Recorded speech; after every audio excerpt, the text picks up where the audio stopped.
몇 년 전에 불란스에서 사회 심리학을 가르치는 로랑 베거라고 하는 교수님이 재미있는 제목의 책을 한 권 출간하셨습니다.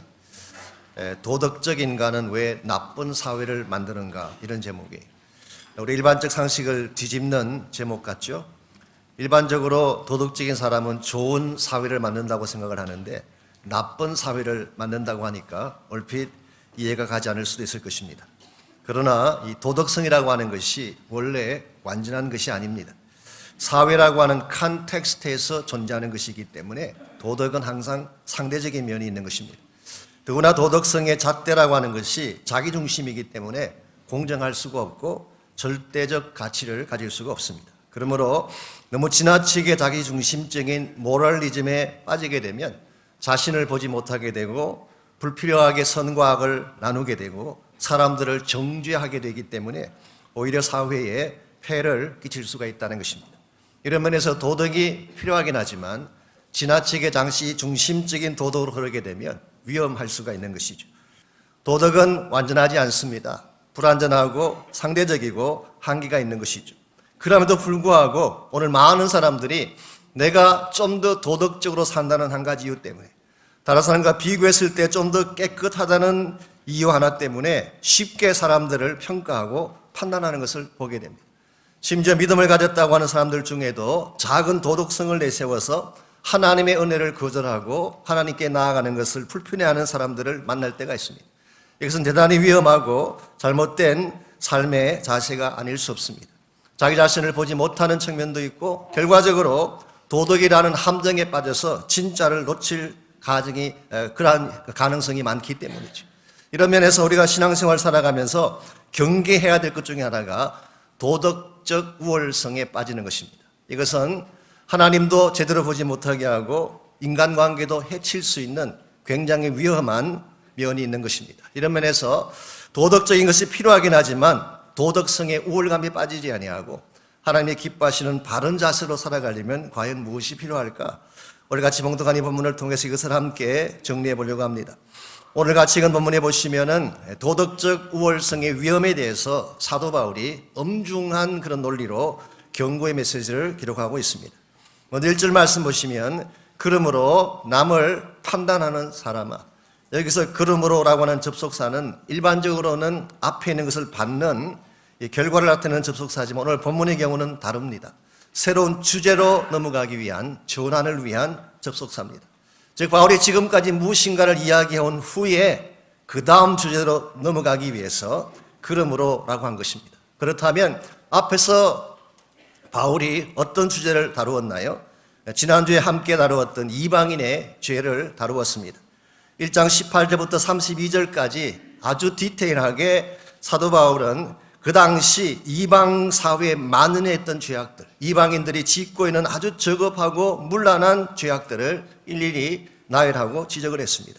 특별히 1장 24절에서 31절까지를 보게 되면 혐오스럽다고 할 정도의 죄악들이 있었어요. 24절에는 성적 문란에 대한 죄를 지적했죠. 26절과 27절에서는 성적 도착 정세를 지적했습니다. 소위 말하는 동성애에 대한 비판을 했습니다. 어떤 분들은 동성애라고 하는 것이 인권에 대한 문제라고 이야기하지만 그것은 속임수입니다. 인권과 아무 상관이 없습니다. 이것은 하나님의 창조짓을 깨뜨리는 죄악인 것입니다. 그것이 얼마나 혐오스러웠으면 하나님께서 이와 같은 죄를 짓는 자들을 내버려 두시겠다. God gave up.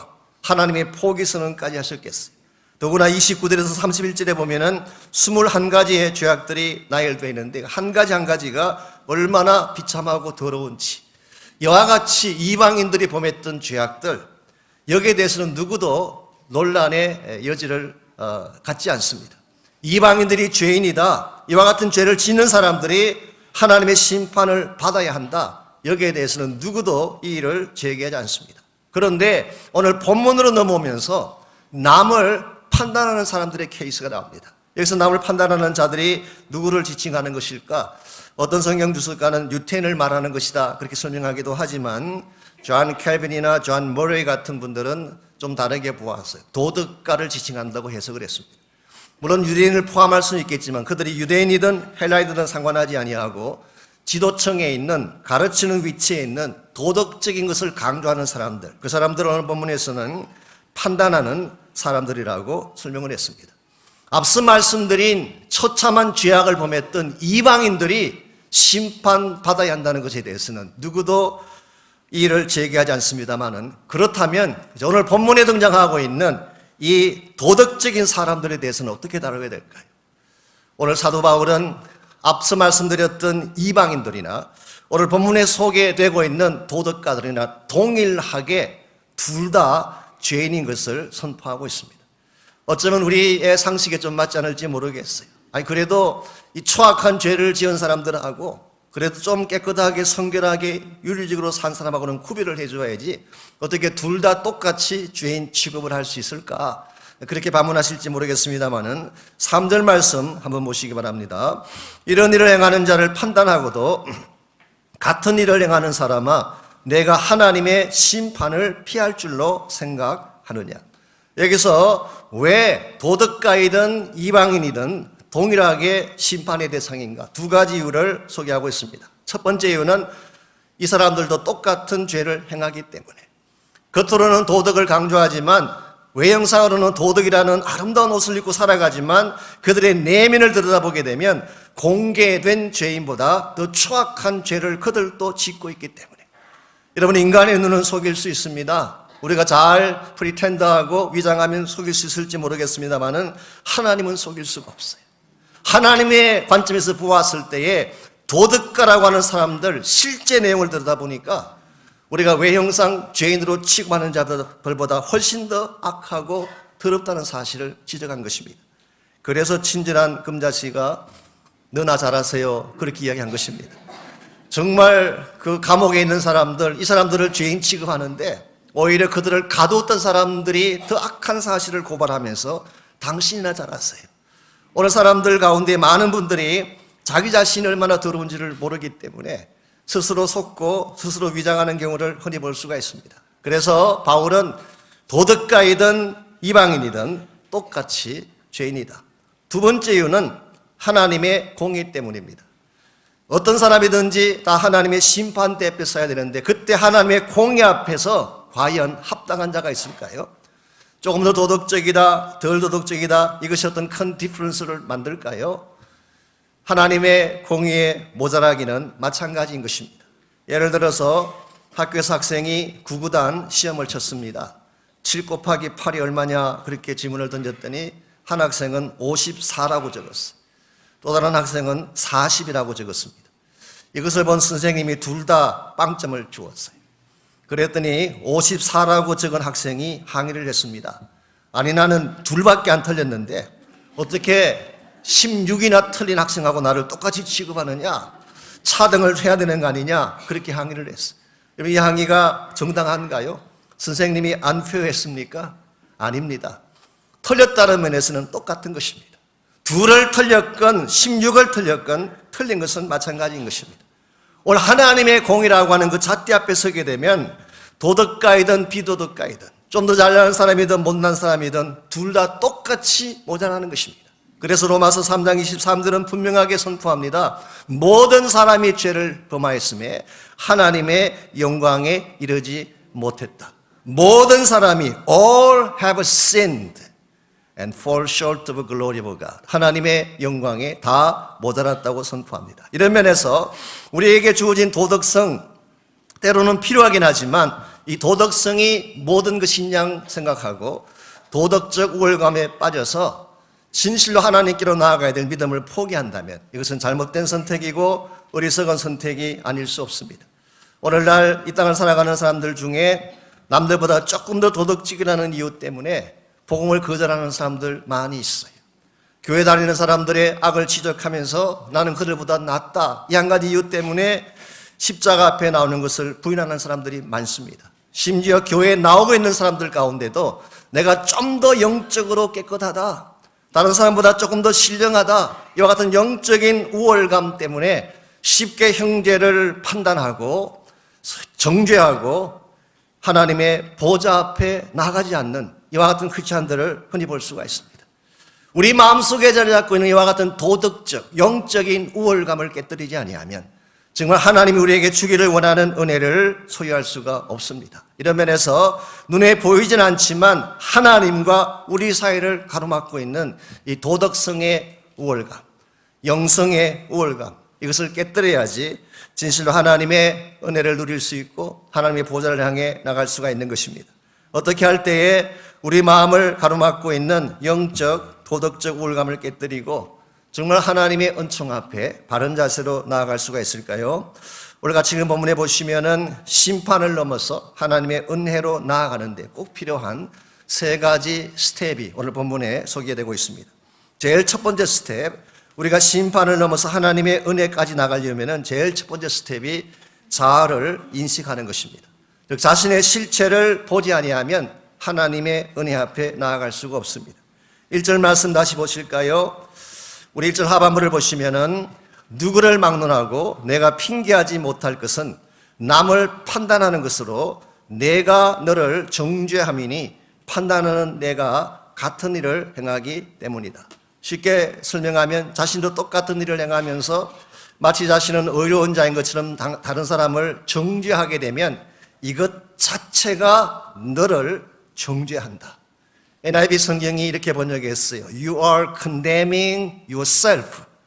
너 자신이 바로 너를 정죄하게 된다. 참으로 날카로운 지적이 아닐 수가 없습니다. 오늘 많은 사람들이 자기가 범하는 죄가 자기에게 정죄함을 준다는 사실을 알지 못하고 다른 사람에게만 시선을 돌리는 경우를 보게 됩니다. 이것은 굉장히 위험하고 잘못된 것입니다. 예수님 말씀을 빌리자면 형제의 눈 속에 있는 티는 보면서 우리 눈 속에 있는 대들보를 보지 못하는 케이스. 한국 속담을 빌리자면 똥 묻은 개가 겨 묻은 개 나무라는 케이스. 이것만큼 위험한 현상이 없습니다. 우리가 우리 자신을 보지 못하면 스스로 속는 것입니다. 정말 보아야 될 문제를 바라보지 못하기 때문에 엉뚱한 곳을 짚게 되는 것입니다. 이런 면에서 우리가 하나님 은혜 앞에 바로 서려면 정확하게 내가 누구인지를 바로 볼 수 있어야 돼요. 어떻게 내 자신의 모습을 정확하게 바로 볼 수 있을까요? 2절 말씀 보시게 되면 하나님의 판단 기준을 통해서 우리는 그것을 한번 확인해 볼 수가 있습니다. 2절 말씀, 이런 일을 행하는 자에게 하나님의 심판이 무엇대로 임한다고요? 진리대로 되는 줄을 우리가 아노라. 하나님의 심판은 진리에 근거한 것입니다. On the basis of truth 혹은 according to the truth. 하나님의 심판은 하나님께서 설정하신 진리가 기준이에요. 진리라고 하는 잣대를 가지고 하나님은 심판하시는 것입니다. 여기서 말하는 진리는 일반적인 진리라기보다는 말씀의 진리라고 보는 것이 옳을 것입니다. 오늘 여러분의 실체를 바르게 보려면 여러분 스스로 여러분을 보아서는 안 보여요. 사람들의 평가만으로 충분하지 않습니다. 사회 관행만으로도 충분하지 않습니다. 말씀이라고 하는 절대적 거울 앞에 설 때 적나라하게 내가 누구인지를 보게 되는 것입니다. 나를 바로 보아야만 내 삶이 어떻게 변화될지도 알게 되고 어떤 방향으로 살아야 될지도 결정할 수가 있는 것입니다. 여러분과 제가 바른 거울을 보게 되면 나를 볼 수 있어요. 그 거울이 바로 하나님의 말씀입니다. 우리가 아침마다 정말 일어날 때마다 말씀의 거울 앞에 나를 비추어 보고 하루를 시작하게 되면 삐뚤게 살지 않게 돼요. 내 자신의 모습을 정직하게 보기 때문에 고치게 되고 개선하게 되고 하나님께로 더 나아가게 되는 이런 면에서 우리가 정말 하나님의 은혜 앞에 나아가려면 제일 먼저 해야 될 것이 자신의 실체를 먼저 보는 것입니다. 두 번째 단계가 자신의 아집을 깨뜨리는 것입니다. 아집이라고 하는 것은 자기중심적인 고집을 말합니다. 이 자기 안에 형성되어 있는 이 아집, 완악함을 깨뜨리지 아니하면 하나님 은혜 앞에 나갈 수가 없습니다. 4절과 5절을 보시면은 이 도덕적 사람이 가지고 있는 두 번째 문제를 바울은 이렇게 지적을 하고 있습니다. 4절 먼저 읽겠습니다.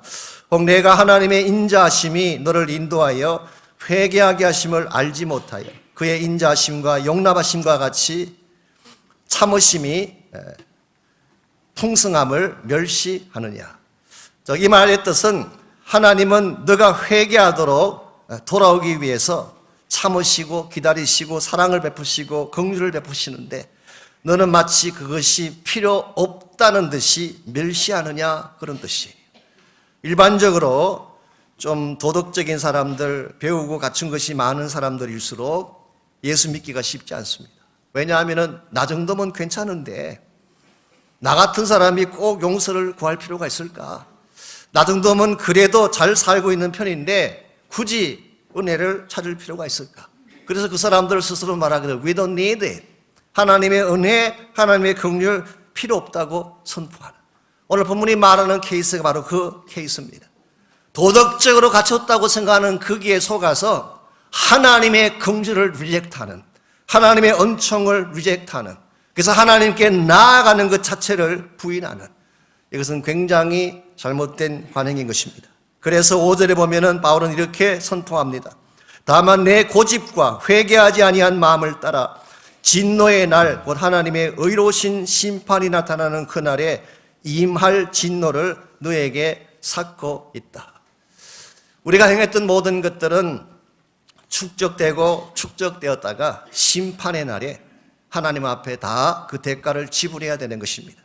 그런데 악한 일을 행하면서 자기도 모르는 가운데 수많은 죄악들을 쌓아가고 있으면서도 자기 고집 때문에, 자기가 의롭다라고 하는 자의식 때문에 하나님의 은혜로 나가지 않게 된다면 결국은 심판받을 수밖에 없고 진로 가운데 처할 수 없다, 그런 뜻입니다.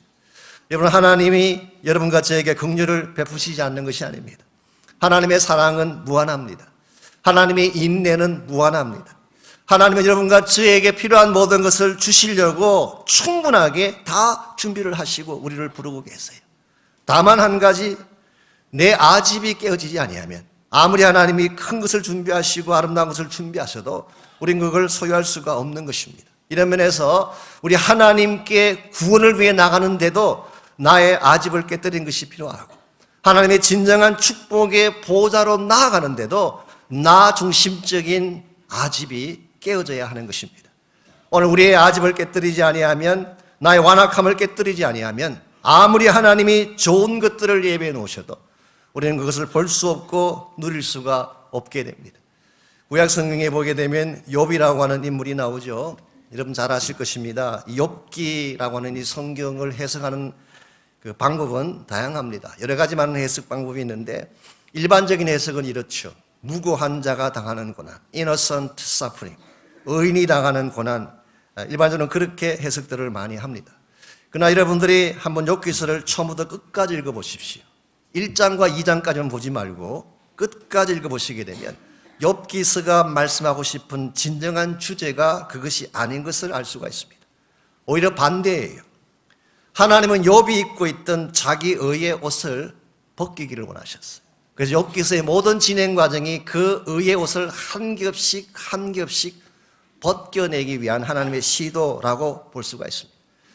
욥은 여러분 아시는 대로 객관적으로는 흠잡을 데가 없는 인물, 도덕적으로는 거의 완전함에 가까운 인물, 정직했고 순전했고 악에서 떠난 자이고 하나님을 경외하고 심하다 때마다 제사 드리고 자녀 잘 양육했던, 오죽했으면 동방의 의인이라고까지 불렀겠어요.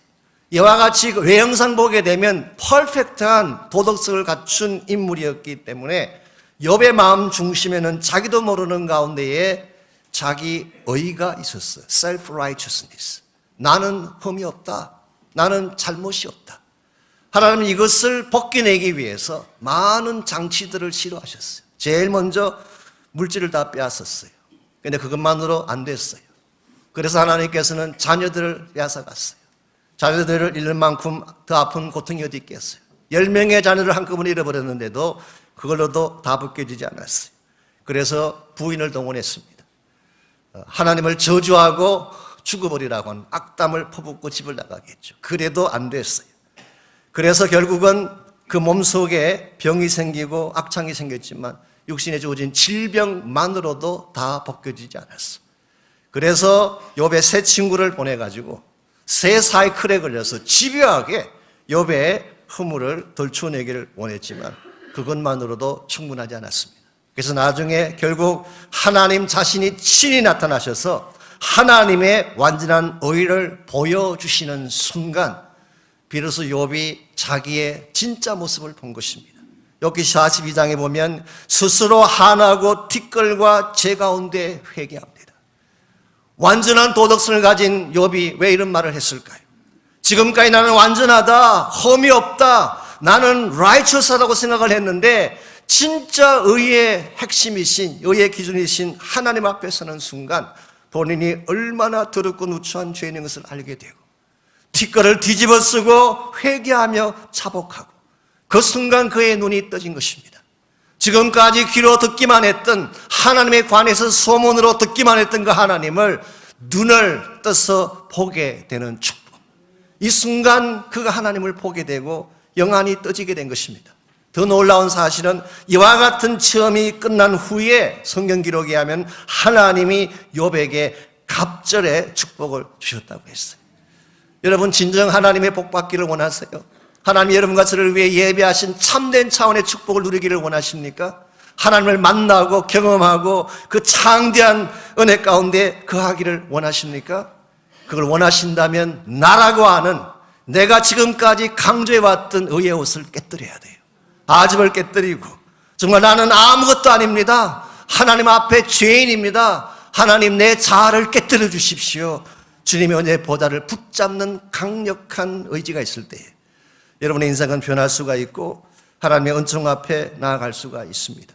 혹시 여러분 가운데 오랫동안 신앙생활을 하다 보니까 타성에 젖어서 하나님의 은혜를 당연시하고 우리가 생활하는 신앙생활을 일종의 습관처럼 여기는 분이 혹시 계신다면 여러분에게 더 간절한 마음이 필요해요. 우리의 아집, 내 스스로 내 마음속에 이 정도면 됐다고 하는 이 잘못된 아집의 벽을 깨뜨리고 참 은혜 앞에 나오셔서 하나님을 만나고 변화되는 축복이 있기를 바랍니다. 이와 같이 우리가 심판을 넘어서 은혜를 향해 나가려면 1차적으로는 내가 누군지를 알아야 되고 내 안에 가득 차 있는 아집을 깨뜨려야 되지만 그것만으로 충분하지 않습니다. 하나님을 향한 믿음으로 하나님께 나아가야 됩니다. 이것을 우리가 믿음을 추구하는 삶이라고 부를 수가 있겠죠. 6절부터 11절까지를 보시게 되면 사도 바울은 하나님의 심판이 어떠한 것인가를 좀 자세하게 우리에게 소개를 합니다. 먼저 6절을 보시면은 심판의 대상과 심판의 기준이 나와 있습니다. 하나님께서 각 사람에게 그 행한 대로 보응하시되 그랬어요. 심판의 대상은 누구일까요? 각 사람, 모든 사람을 말합니다. 그러나 모든 사람을 말하되 도매금으로 한꺼번에 심판하는 것이 아니라 individually 한 사람 한 사람씩 각각 케이스대로 심판하세요. 심판의 기준은 뭘까요? 그 행한 대로라고 했어요. 여러분과 제가 행했던 행위 그대로 하나님은 전부 다 기록해 놓았다가 마지막 날 행한 그대로 갚으시고 보응하시는 것입니다. 만일 하나님이 우리 행위를 따라 심판하신다면 괜찮을 분 혹시 계세요? 아무도 없습니다. 우리 행함 가운데 얼마나 잘못되고 악한 것이 많아요. 그러므로 이와 같은 심판을 했을 때에 심판의 결과가 7절에서 10절에 나와 있습니다. 두 가지 차원의 결과를 소개하죠. 하나는 영생적이고 하나는 하나님의 진노 쪽이에요. 하나님이 주시는 축복이라면 또 하나는 이 고통과 아픔의 결론. 이것이 심판의 결과입니다.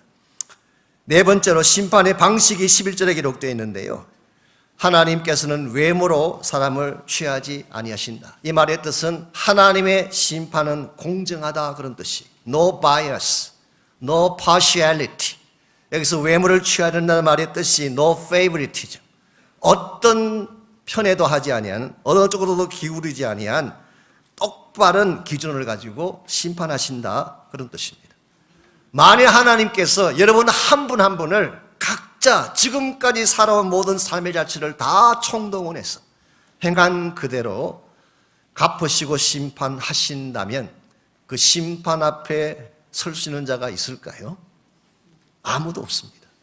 우리 모두는 다 하나님의 심판대 앞에 서지 못할 정도의 많은 죄악들과 허물들을 가지고 있기 때문에 만일 우리의 도덕성을 가지고 우리가 열심히 도덕적인 것을 쌓아서 이 심판까지 가기를 원한다면 이것은 무모한 시도이고 실제로는 임파서블한 시도입니다.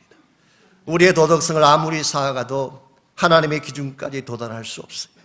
우리의 행한 행위들을 하나님이 갚으신다면 그 심판을 벗어날 사람이 단 한 명도 존재하지 않습니다. 그렇다면 길은 없는 것일까요? 7절 말씀 보시면은 아주 정확하게 스페시파이 하지는 않았지만 그 대답이 암시적으로 주어져 있습니다. 나중에 3장 21절 이하에 가게 되면 이 대답에 대한 더 구체적인 내용들이 다시 나오기 때문에 그때 설명을 드리겠습니다만 7절 말씀 먼저 보시면은 참고 선을 행하여 영광과 존귀와 썩지 아니함을 구하는 자에게는 영생으로 하신다. 어떤 자에게 영생을 주신다는 것일까요? 영광과 존귀와 썩지 아니함을 구하는 자. 여기에 표현된 영광, 존귀, 썩지 아니함은 하나님께 속한 속성을 말하는 것입니다. 그러므로 이것을 좀 바꿔 설명하면 결국은 믿음으로 하나님을 구하는 자, 믿음으로 하나님께 나아가는 자, 이러한 자들에게는 하나님이 심판을 주시는 것이 아니라 영생을 주신다고 약속합니다. 물론 이 말씀 비하인드에는 우리를 위해 죽으시고 부활하셔서 하나님의 완전한 의를 성취해 주신 예수 그리스도의 의가 전제되긴 합니다마는 우리가 하나님을 향하여 믿음으로 나아갈 때에 그때 하나님은 그 믿음을 보시고 우리의 행위에 상관없이 심판을 면하게 하시고 하나님이 준비하신 영광된 생명을 허락해 주시는 것입니다. 그러므로 오늘 우리 삶 가운데 도덕성이 필요하긴 합니다.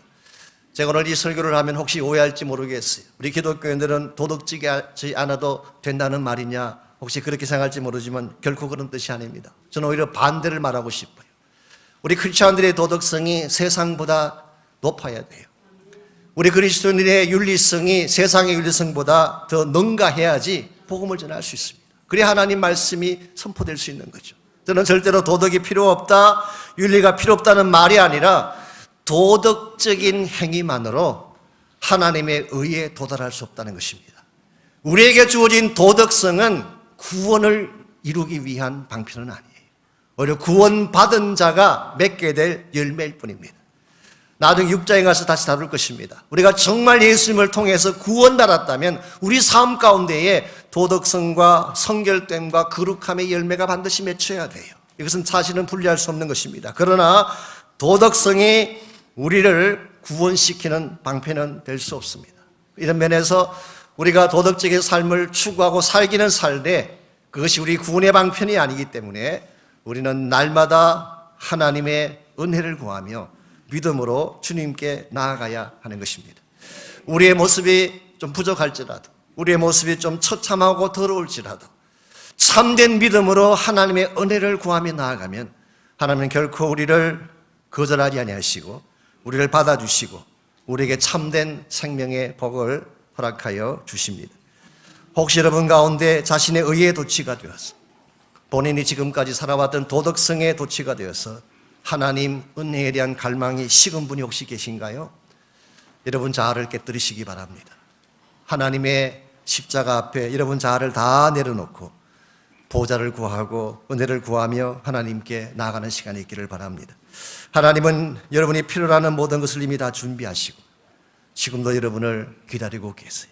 나가기만 하면 만나주시고 고쳐주시고 열어주시고 회복시켜 주십니다. 오늘 이 시간에 여러분 모두가 기도하는 가운데에 또 찬양하는 가운데에 이 주님의 임재를 갈망하며 주께로 나아가서 그 복음을 붙잡고 십자가를 붙잡고 또 새로운 생명의 축복을 누리게 되는 그런 은혜가 있기를 바랍니다.